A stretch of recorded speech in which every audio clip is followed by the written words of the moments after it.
నిన్న జరిగినటువంటి ఇండీ కూటమి భేటీలో 23 పార్టీలు అయితే పాల్గొన్నాయి కదా. ఆ విషయంలో రాహుల్ గాంధీ మాట్లాడుతూ మమతా బేగంకి గట్టి వార్నింగ్ అయితే ఇచ్చాడు. మనం పేరుకే కూటమి కానీ మనలో ఒక యూనిటీ లేదు.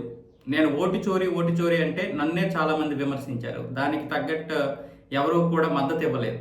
ఇన్ని పార్టీలు ఉన్నాయి, మద్దతు ఇవ్వడం లేదు. మనం డీలిమిటేషన్ బిల్లుని ఏ విధంగా ఓడించాం? యూనిటీగా ఉన్నాం కాబట్టి.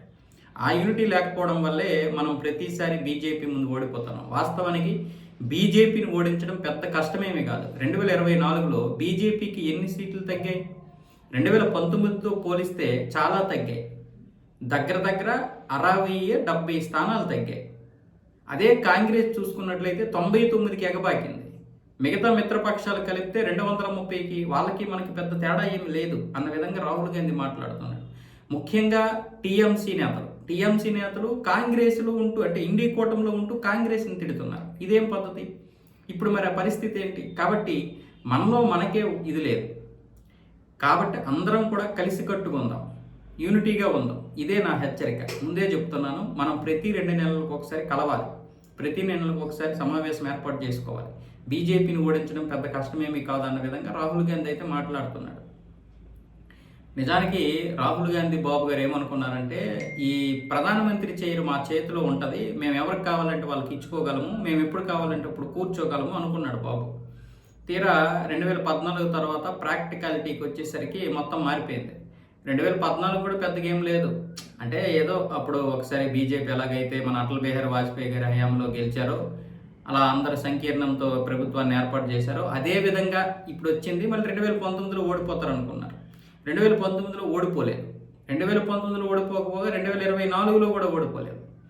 ఇదేదో తేడాగా ఉంది. పైగా ఇప్పుడు మన 4-5 రాష్ట్రాలకి ఎన్నికలు జరిగాయి. పుదుచ్చేరితో కలిపి 5 రాష్ట్రాలు జరిగిన ఎన్నికల ఫలితాలు ఏంటి? అస్సాం, పశ్చిమ బెంగాల్ బీజేపీకి వెళ్ళిపోగా పుదుచ్చేరి ఏమొచ్చేసి ఎన్డీఏ గెలిచింది.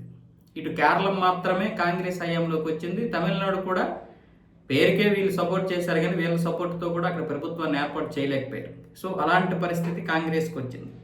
సో ఈ నేపథ్యంలో వీళ్ళందరూ కూడా మనం మూకుమ్మడిగా లేకపోవడం, యూనిటీగా లేకపోవడం అని చెప్తున్నారు.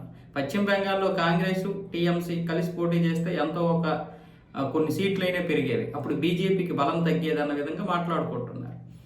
దేశాన్ని ఏ విధంగా ఇచ్చేసేద్దామా? దేశాన్ని ఎవడైనా సరే ఇలాంటి ఆర్థిక సంక్షోభంలో ప్రతిపక్షాల పాత్ర ఏం చేయాలి? ప్రభుత్వాలకు మంచి సలహాలు ఇవ్వకపోయినా మీ వంతుగా మీరేం చేయాలి? అలాంటి ప్రశ్నించడం మానేసి దేశం ఎప్పుడు ఆర్థిక సంక్షోభంలో పడిపోతుందని ప్రజలు భయపెడతా ఉంటారు. ఇక దేశం నాశనం అయిపోద్ది. ప్రధాని మరొక సంవత్సరం ఉంటాడు నరేంద్ర మోదీ ప్రధాని సీట్లో, తర్వాత కూలిపోద్ది. ఇదేనా మాటలు? ప్రతిపక్ష నాయకుడు నిరంతరం ఇవేనా మాటలు? మీ ఇండీ కూటమి ఈరోజు కూలిపోవడానికి ప్రధాన కారణం ఏంటి? మీ సిద్ధాంతాలు మీకే పడవు. ఒకడికి ఒక సిద్ధాంతం ఉండదు. అందరూ హిందూ వ్యతిరేక సిద్ధాంతాలే, అందరూ యాంటీ హిందూ సిద్ధాంతాలతో బ్రతుకుతారు. మీరందరూ ఒక్కటే. బీజేపీకి అలాంటి ఎడ్డి రాజకీయాలు చేయడం చేత కాదు. స్ట్రైట్గా ఉంటుంది, స్ట్రైట్ ఫార్వర్డ్గా ఉంటుంది. ఈరోజు హిందువులు ఎంతో కొంత నమ్ముతున్నారు ఆ పార్టీని. మీరేం చేస్తున్నారు? హిందువుల్ని ఊచకోత కొయ్యాలంటున్నటువంటి ఒక ఇమామును పక్కన పెట్టుకుంటే ఆయన కనీసం వారించలేదు మసీదులో. మీలాంటి వాళ్ళకి మళ్ళీ హిందువులు ఓట్లు కావాలి. మళ్ళీ మీరేమొచ్చేసి హిందువుల్ని నాశనం చేస్తారు, సనాతన ధర్మాన్ని నాశనం చేస్తారు. మరి ఇన్ని మాటలు మాట్లాడుతున్నటువంటి మీరు ఓడిపోతే మాత్రం ఎందుకు ఓడిపోయాము? ఈవీఎంల వల్ల ఓడిపోయామంటారు. ఈవీఎంలు ఓడిపోవడం, ఎస్ఐఆర్ నిర్వహించడం పోతే మీరు ఇంకా ఇలాంటి రాక్షస పరిపాలనే చేసేవాళ్ళు. ఎస్ఐఆర్ నిర్వహించడం కాదు, మొత్తం ప్రక్షాళన జరుగుతుంది దేశంలో.